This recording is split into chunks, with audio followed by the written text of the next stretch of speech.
Señor, te damos gracias por poder estar nuevamente delante de tu presencia, Señor.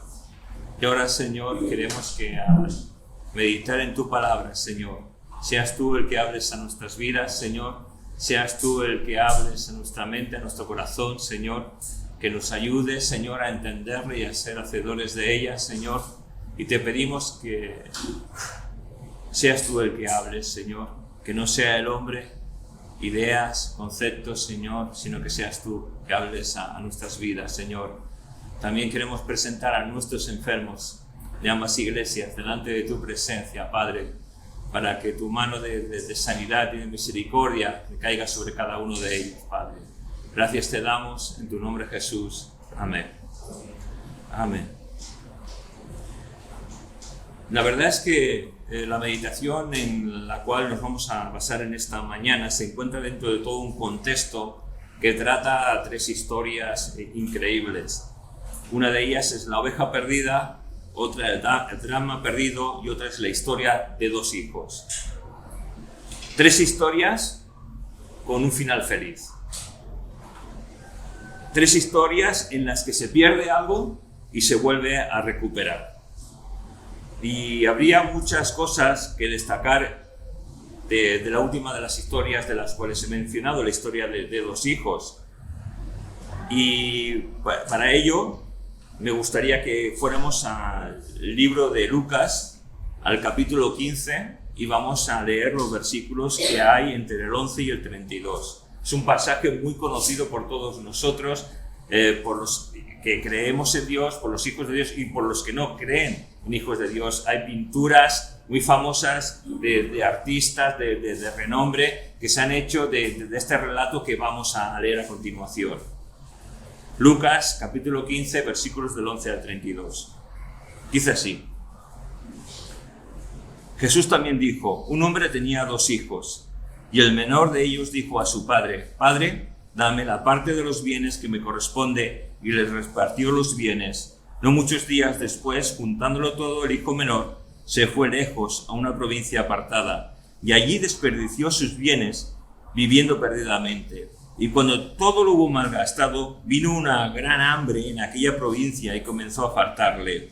Y fue y se arrimó a uno de los ciudadanos de aquella tierra, el cual le envió a su hacienda para que apacentase los cerdos. Y deseaba llenar su vientre de las algarrobas que comían los cerdos, pero nadie le daba. Y volviendo en sí, dijo: ¿cuántos jornaleros en casa de mi padre tienen abundancia de pan, y yo aquí perezco de hambre?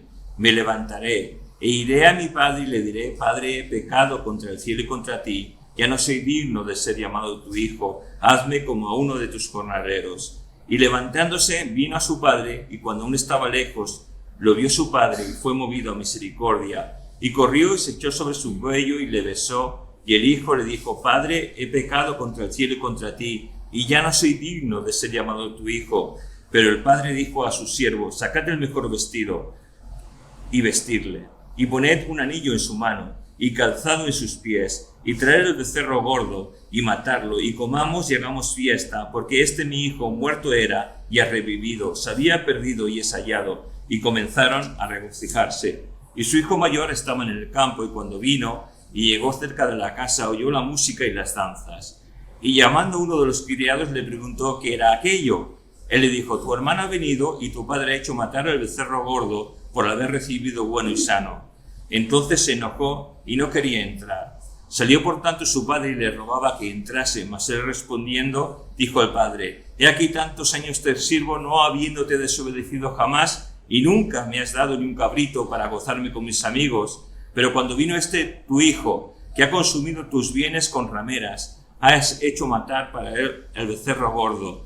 Él entonces le dijo: hijo, tú siempre estás conmigo, y todas mis cosas son tuyas. Mas era necesario hacer fiesta y regocijarnos, porque tu hermano era muerto y ha revivido, se había perdido y es hallado. Amén. Qué historia más preciosa, ¿verdad? La verdad es que cuando se solían narrar historias, los hombres en las narraciones tenían un lugar siempre prominente a la hora de contar estas historias. en tanto que la figura de la mujer o de los hijos tenía un lugar secundario, incluso ni se mencionaba. Pero lo que sí que vemos es que Jesús sí que daba importancia a todo y a todo aquello que era importante. Y en esta historia vamos a ver los personajes que encontramos. Un padre que tenía abundancia de todo, que era generoso y que tenía un corazón compasivo. Es lo que podemos sacar de esta historia. Vemos que hay dos hijos, pero nada se nos dice de la madre. Sin esta historia, la madre no es nombrada. Tan solo estos dos hijos y el padre, seguramente es que la madre moriría. Y la verdad es que es muy difícil si hay hijos que son jovencitos, cuando fallece uno de los dos cónyuges, es muy difícil afrontar las pérdidas y afrontar muchas veces el rol que cada uno en su casa empieza a tomar. La verdad es que si pasamos esa familia a nuestro tiempo actual, podríamos decir que es una familia de esas que se llaman desestructuradas o disfuncional. Pero esto es como nosotros hoy en día calificamos ese tipo de familias. Pero Jesús no califica así. Jesús es todo lo contrario. Jesús nunca hace acepción de personas y siempre tiene una predisposición especial por aquellos que son más débiles. Tiene una predisposición especial por los niños, por las viudas, por los huérfanos, por los necesitados, por los enfermos. Siempre Jesús tiene un acercamiento especial a aquellos que se sienten pecadores y que tal vez se sienten que no son dignos de acercarse a Dios. Jesús siempre tiene una predisposición especial para todo este tipo de personas. Y a veces, cuando vemos una familia de estas que se llaman disfuncionales, cuando hay una pérdida, los lugares de las personas se cambian. Y seguramente la función de cada hijo, el hijo mayor pasó a tener una función tal vez de mucha más responsabilidad por sentirse el hijo mayor. Tal vez incluso cuando pasan estas cosas hay funciones que no son de hijo, sino que el hijo muchas veces adopta la función del padre que ha fallecido o de la madre que ha fallecido. Y en este lugar lo más seguro es que este hijo mayor cogería una serie de roles que no le pertenecían. Y en cambio el hijo menor, pues lo más seguro es que se cuestionaría muchas cosas del porqué de la vida. Mirando estos dos hijos, podemos ver que uno es un modelo de hijo. Obedece, trabaja, no malgasta el dinero, lo que nosotros calificaríamos como un hijo ejemplar. El otro es diferente. Y nosotros calificamos así, uno muy bueno y otro es diferente. Podríamos decir, a lo mejor no ha asumido la pérdida de su madre, por eso tiene esos extraños comportamientos que a veces le dan. Y la verdad es que, no sé, pero yo creo que muchas veces nosotros, incluso como personas, incluso como hijos de Dios, nos ponemos como jueces de los demás o nos ponemos como psicólogos sin saber que nuestros comentarios muchas veces pueden dañar a las personas. Nos ponemos a hacer análisis sin ver la raíz muchas veces de por qué pasa una cosa. Sí, mi hijo es diferente, o mi esposa o mi marido es diferente. No, pero ¿por qué es diferente? ¿Cuál es la razón? ¿Cuál es la raíz de por qué actúa así? Qué fácil, podríamos decir, es hablar. Y analizando al hijo mayor y al hijo menor, por ejemplo, el hijo mayor, por lo que vemos, se ha especializado en obligaciones y deberes. El hijo menor se ha especializado en solo tener derechos y privilegios. El hijo mayor trabaja de sol a sol. El hijo menor se divierte con toda libertad. Si uno ahorra y es trabajador, el otro despilfarra y malgasta. Esto es aparentemente lo que podemos ver. Pero eso también nos pasa en la vida de los creyentes. Mientras unos dedican su vida al Señor, mientras unos son comprometidos con el Señor y con la obra de Dios aquí en la tierra, Otros viven como si no hubiese que tener un compromiso con Dios. Viven como si sus hechos o sus actos no importaran. Nos decimos que somos hijos de Dios, pero cuando nos comportamos como uno más de la calle, como uno más de nuestro trabajo, como uno más de nuestro vecindario, como uno más de aquellos que están viviendo, nos tendríamos que preguntar si es que somos de verdad hijos de Dios. Y todos tenemos que preguntarnos, ¿qué piensa de mí la gente que me está rodeando? ¿Qué es lo que piensa mi vecino? ¿Qué es lo que piensa mi profesor? ¿Qué es lo que piensan mis padres a lo mejor? ¿Qué es lo que piensan mis hijos de mí? ¿Qué es lo que piensan mis hermanos de mí? Esto todos nos lo tendríamos que preguntar, porque tendría que haber una respuesta. ¿Me ven como a un hijo de Dios o me ven como un igual? Si la gente que me rodea me ve como un igual suyo, algo está fallando en mi vida. Si la gente que me rodea me ve diferente y me ve como tal vez una persona religiosa y que no entienden o ven a Dios en nosotros, algo está funcionando bien en nosotros. De lo contrario, no está funcionando nuestra vida como hijos de Dios. ¿Qué piensa de mí la gente que me rodea? Qué importante es que esta pregunta nos la respondamos no tan solo hoy, sino cada día de nuestra vida. ¿Qué es lo que piensa la gente de mí? ¿Cómo podríamos calificar al hijo menor y cómo nos calificaríamos nosotros? Al hijo menor lo podríamos calificar como un hombre impaciente que no sabe disfrutar de la abundancia que hay en su casa, que es un hombre dependiente. Y la verdad es que a lo mejor este hombre joven, saliendo de su casa tal vez para mejorar su vida, tal vez su posición social, no mejoró, sino que más bien empeoró. Pero después de caer en un pozo profundo, la palabra de Dios nos dice que recupera la sensatez. Fíjate, Lucas 15, 17 y 19, y volviendo en sí, ¿cuántos jornaleros en casa de mi padre tienen una abundancia de pan y yo aquí perezco de hambre? Me levantaré de mi padre y le diré: Padre, he pecado contra el cielo y contra ti, ya no soy digno de llamarme tu hijo, hazme como uno de tus jornaleros. Y es que este hombre joven, tal vez inmaduro, le vino una crisis. Como muchas veces las crisis vienen a nuestras vidas, nosotros no estamos exentos de crisis, aunque tengamos un montón de años, aunque seamos muy jóvenes. Y si somos muy jóvenes, veremos que va a venir una crisis, que va a venir otra, que va a venir otra, y va a venir un montón de crisis a nuestra vida. Algunas las sabremos afrontar, otras estaremos súper perdidos, pero nosotros, los que somos hijos de Dios, tenemos una ventaja. Podemos pedir: Señor, ayúdame. Señor, ven a socorrerme. Tenemos esa ventaja de acercarnos delante del trono de Dios y confesar nuestras necesidades y confesar que muchas veces estamos perdidos. Y vendrán crisis de identidad, como tal vez le vino a este joven, y tal vez dejándose, yo supongo, a lo mejor dejándose llevar por sus amistades, o simplemente por las ansias de salir de su casa y ver a lo mejor otros sitios, o simplemente por dar rienda suelta a su naturaleza carnal, porque todos tenemos una naturaleza carnal y todos nos gusta lo malo, lo dice la palabra de Dios, y no hay ni uno que haga el bien.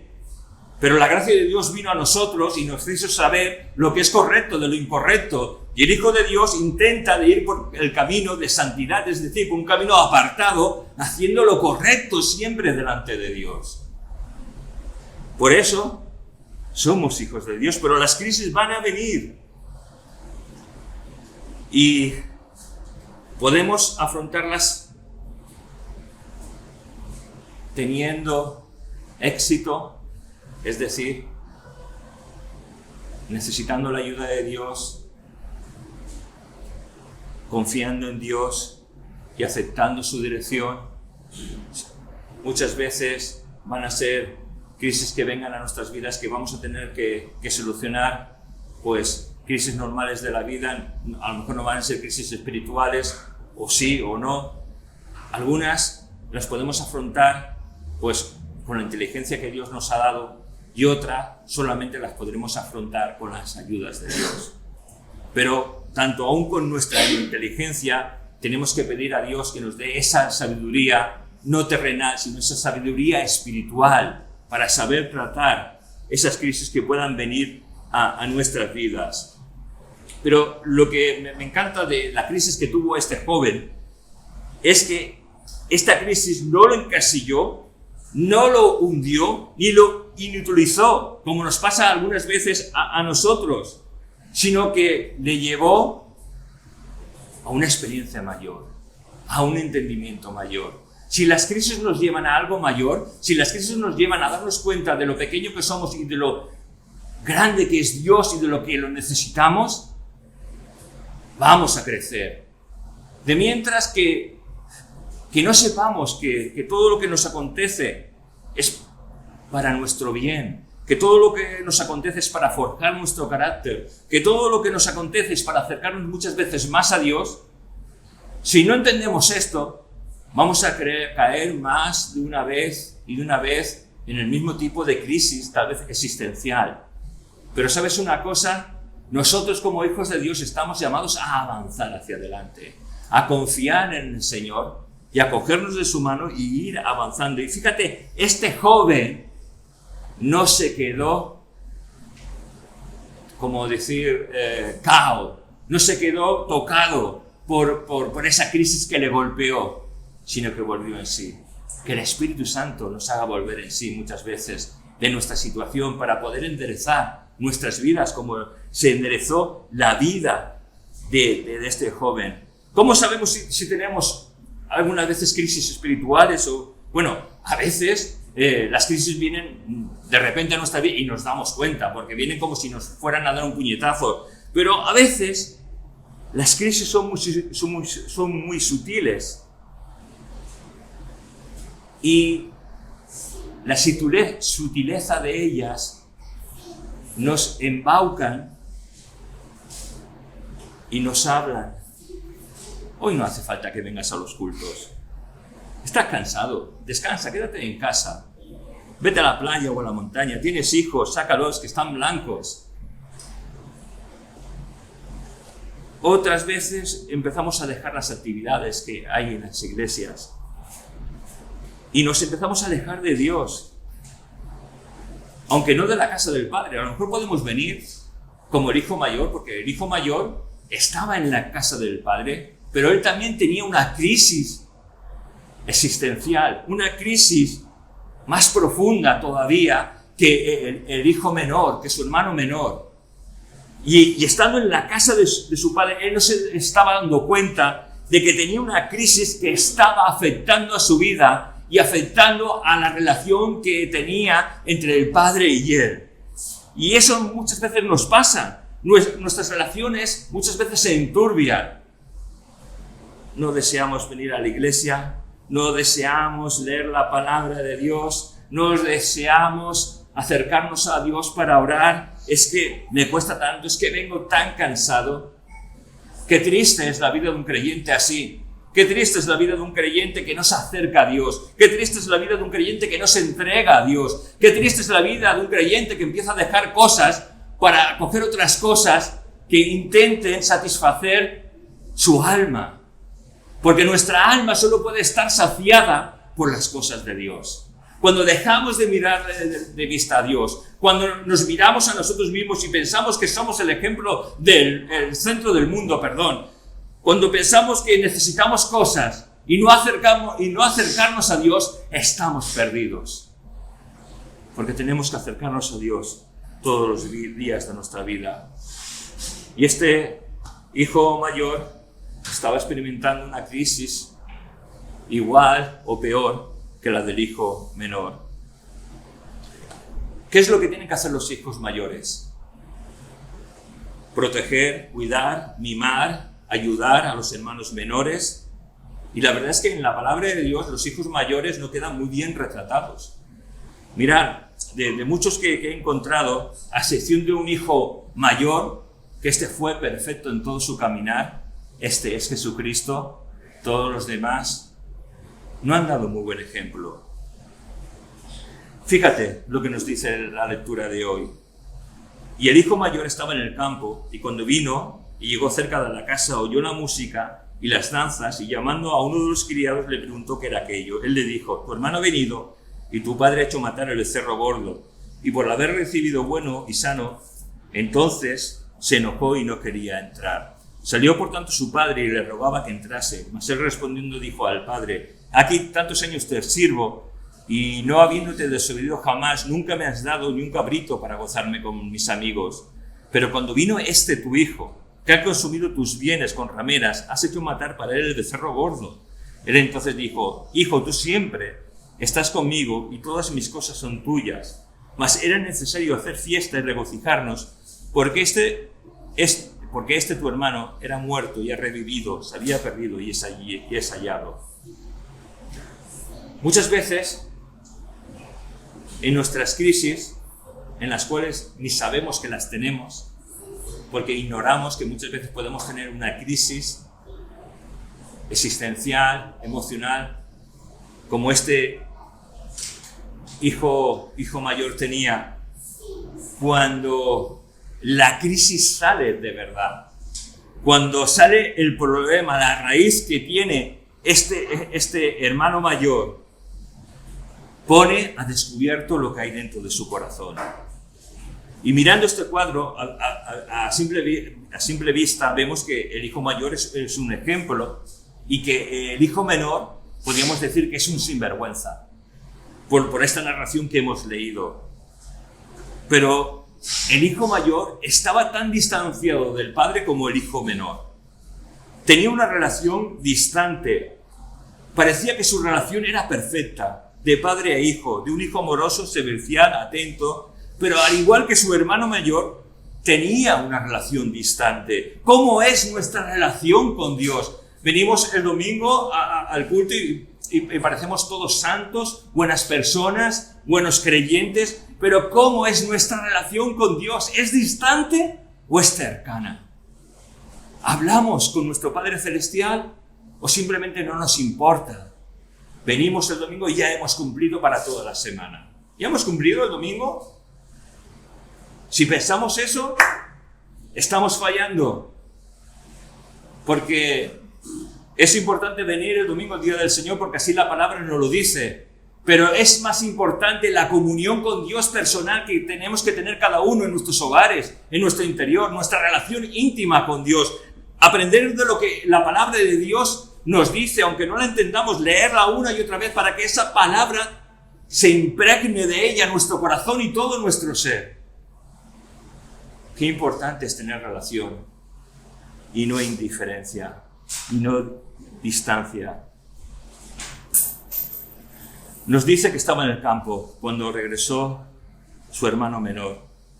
¿Qué es lo que hacía en el campo? Si era el propietario de las tierras. Bueno, tal vez trabajar, supervisar, analizar, ver cómo estaban las cosechas o el ganado, o simplemente, como pasa muchas veces, cuando tenemos problemas y no queremos enfrentamientos, confrontaciones, pues estoy mejor fuera de casa, trabajando, porque cuando llego a casa es difícil estar, me es difícil la convivencia, me es difícil el trato con mis hijos, es difícil el trato con mi cónyuge, es difícil mi trato con mis hermanos y con mis padres, es difícil. Y preferimos hacer otras cosas, incomunicarnos, no tener comunicación, aislarnos, para no tener una confrontación, para no tener un diálogo, para no tener, pues, un cara a cara. Pero a veces es necesario que las personas sepan lo que hay en nuestro corazón y es necesario que uno sepa lo que hay en el corazón del otro para poder llegar a un entendimiento correcto. O tal vez eres ese tipo de persona que tanto evita los enfrentamientos que casi no quiere llegar a casa y cuando llega es tal vez a última hora. Hay que hablar, aunque tengamos que llorar. Nunca hay ganadores. o perdedores. O todos ganamos o todos perdemos. Y esto es difícil de entender, tanto en la familia como en la iglesia. O todos ganamos o todos perdemos. Pero es difícil de entender. Y estamos como iglesia para ganar, para ayudarnos, para bendecirnos, y también como familia. Una pregunta que tal vez podemos hacernos es que, ¿cómo es que nos ha enterado de la fiesta que el padre estaba montando? Otra pregunta que podríamos hacer, ¿cuánto tiempo se tarda en montar una fiesta? Pues yo no lo sé. Claro, era una familia muy pudiente. Lo mismo, el hijo menor llegó al mediodía y a la noche ya estaban todos celebrando, ¿no? No lo sé, la verdad. Pero su tiempo de preparación habría. Y ¿sabes? Este hijo mayor oye los ruidos de festejos. Tal vez podría pensar, yo no sé si pasó esto así o no. Desde que mamá murió no se ha visto una fiesta en esta casa. ¿Cómo es que ahora se oyen ruidos de fiesta? Y tal vez esto podría chocar con su manera de ser. No sé si esto pasaría, pero es algo que yo me pregunto si eso tal vez fuera así, ¿no? Si esto fuera tal vez el enojo de este hombre. Pero, ¿sabes una cosa? Muchas veces tú y yo buscamos información en lugares incorrectos. Este joven buscó información en la persona equivocada. Y cuando tú y yo queremos una información correcta, tenemos que ir a la raíz de donde está la información verdadera. No hay intermediarios. Porque cuando el criado le recibe, cuando él habla con el criado y empieza a decirle que ha matado el becerro gordo y está haciendo una fiesta por la llegada de su hermano, pues en cierta manera yo creo que es hasta comprensible que este hombre se enfadara por todo lo que estoy diciendo. Pero ¿sabes una cosa? Faltan argumentos, faltan datos. Lo que no le dice este criado es que su hermano menor ha venido arrepentido. Lo que no dice y no destaca es que ha venido y que no quiere ninguna posición, no quiere ni ser recibido como un hijo, sino que quiere incluso trabajar como un criado, como un jornalero. Este hijo menor ha venido arrepentido y había pedido perdón. Qué importante es esto, el pedir perdón. Hay personas que no saben pedir perdón, que se pasan toda la vida con enfrentamientos sin saber pedir perdón. Nunca podrán llegar a un sitio porque su corazón no es un corazón sumiso, no es un corazón que aprecia el reconocer y ver de dónde ha caído para poder pedir perdón, sino que es un corazón altivo. Fíjate, analicemos un momento lo que el hermano menor dice. Pide perdón a Dios y pide perdón a su padre. Le dice que ya no se siente digno por ser su hijo, tal vez por todo el mal que ha hecho, por las críticas, tal vez que se habrían levantado en medio de la sociedad, de cuando él pide al padre pues la herencia. No sé, habría tanto lío. La verdad es que cuando el hijo pequeño pide la herencia al padre, ahí estaba haciendo un insulto. Estaba insultando al padre, estaba insultando a su hermano mayor, porque le estaba diciendo en pocas palabras: muérete, dame la herencia que yo me quiero marchar. Todo esto la sociedad de su medio lo podía haber visto.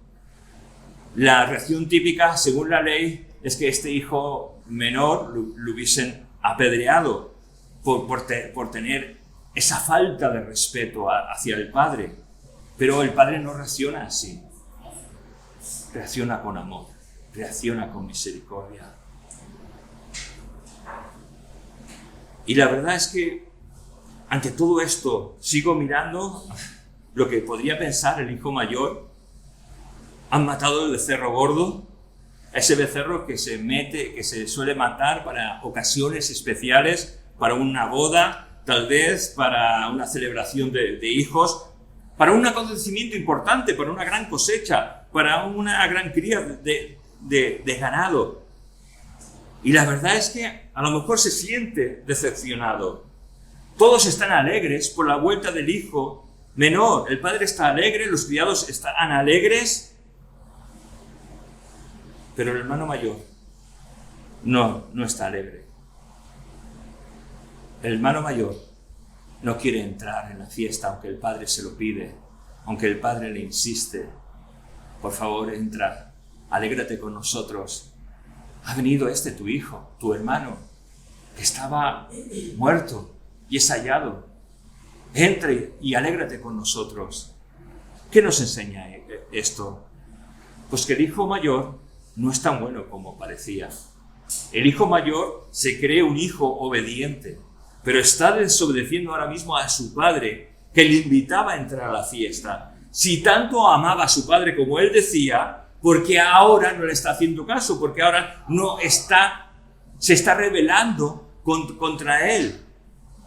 Y aunque a los ojos de todos parecía un hijo perfecto, no lo era. Y es que muchas veces hay personas que parecen una cosa y son otra. Y que Dios nos ayude a ser genuinos, a no ser una cosa y después ser otra, a ser íntegros, a ser genuinos delante de Dios.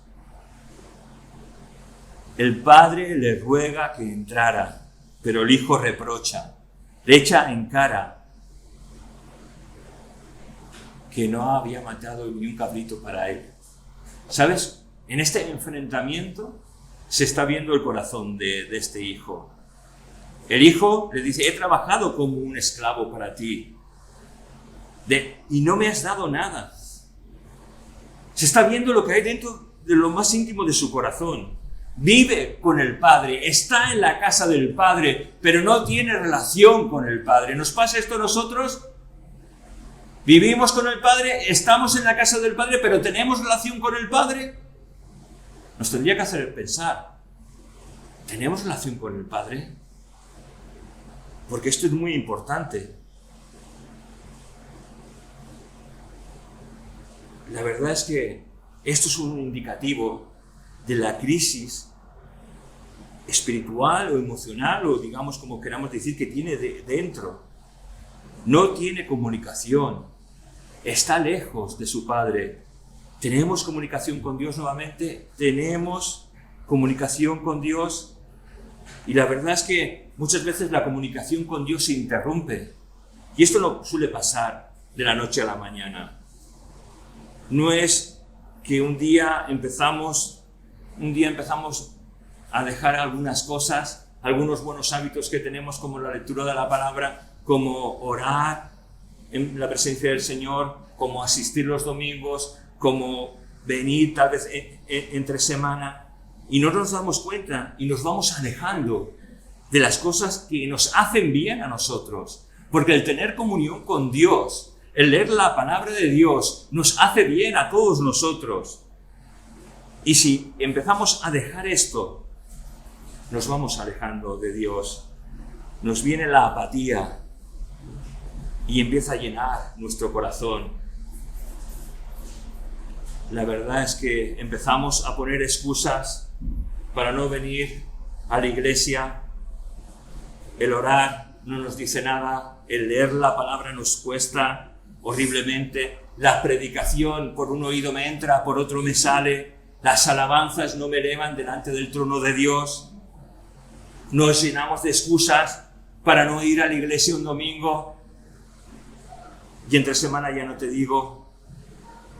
Me da igual las cosas, y ponemos mil excusas. Y empieza a pasar que muchas veces nos sentimos más a gustos con aquellos que no son hijos de Dios, con aquellos que no temen a Dios. Nos empieza a dar igual si me caso con un creyente o no. Empezamos a criticar todo porque todo nos parece mal.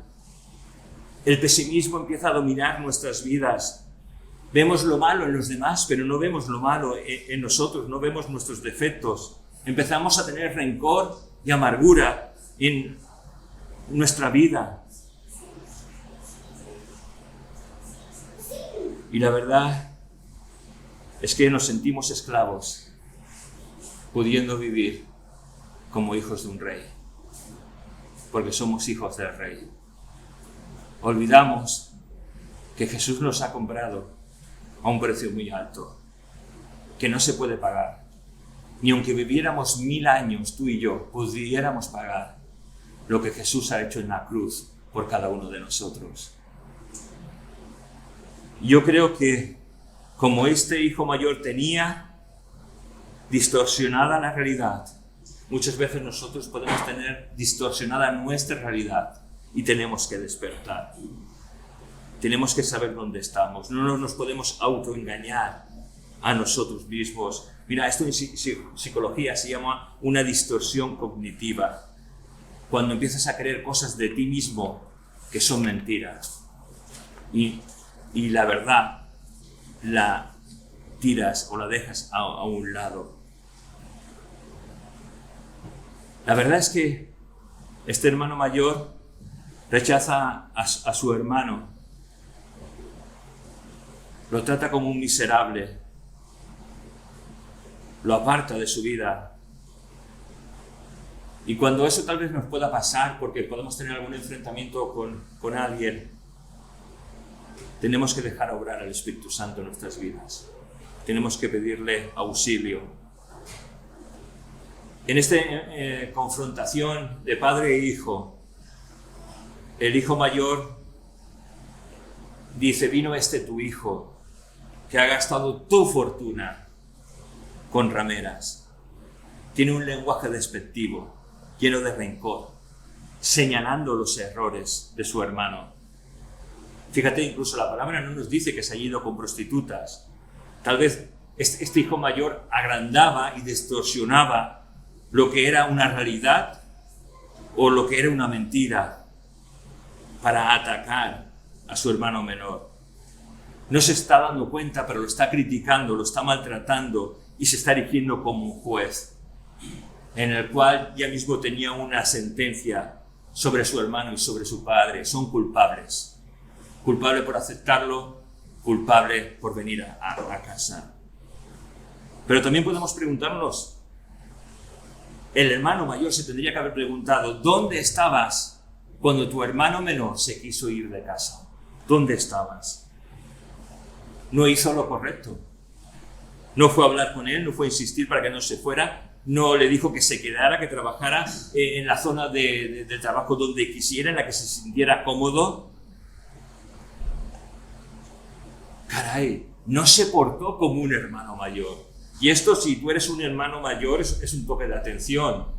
Y si eres un hermano mayor en la fe, por tu experiencia, por tu cercanía, por cómo estás delante de la presencia de Dios, hay un toque de atención a cada uno de nosotros,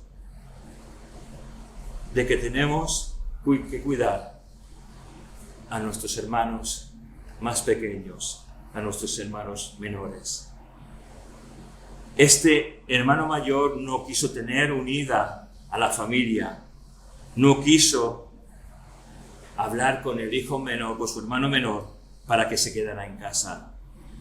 Y la verdad es que para este hermano mayor era más importante los bienes materiales que las personas.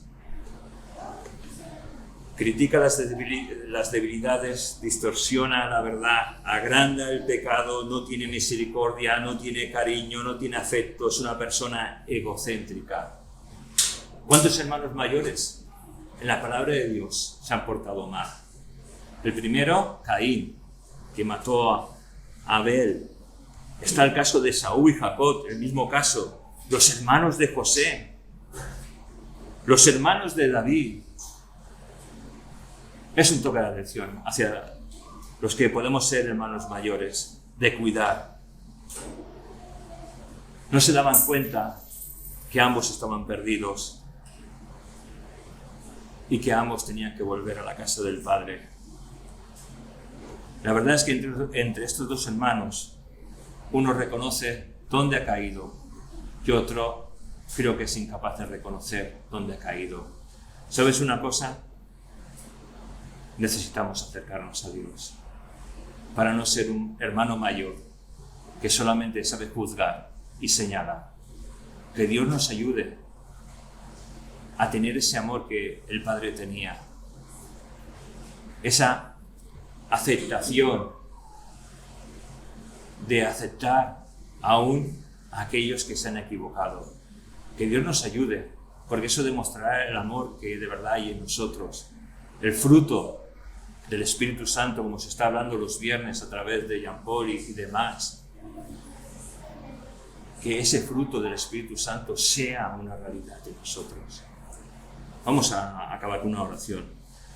Señor, te pedimos que nos ayudes, porque tantas veces somos como ese hijo mayor que señala, que juzga, que critica. Ayúdanos a ser comprensivos, ayúdanos a olvidar, ayúdanos a perdonar y ayúdanos a mirarte tan solo a ti, Señor. Ayúdanos a tener comunión contigo, ayúdanos a adorarte, a leer tu palabra, a venir con ganas como iglesia delante de ti, Señor, con entusiasmo. Señor, aviva el fuego de tu Espíritu Santo en nosotros. Ayúdanos a recuperar tal vez ese amor, primer amor que tal vez hemos perdido por el paso del tiempo. Ayúdanos, Señor. Te lo suplicamos en el nombre de Jesús. Amén.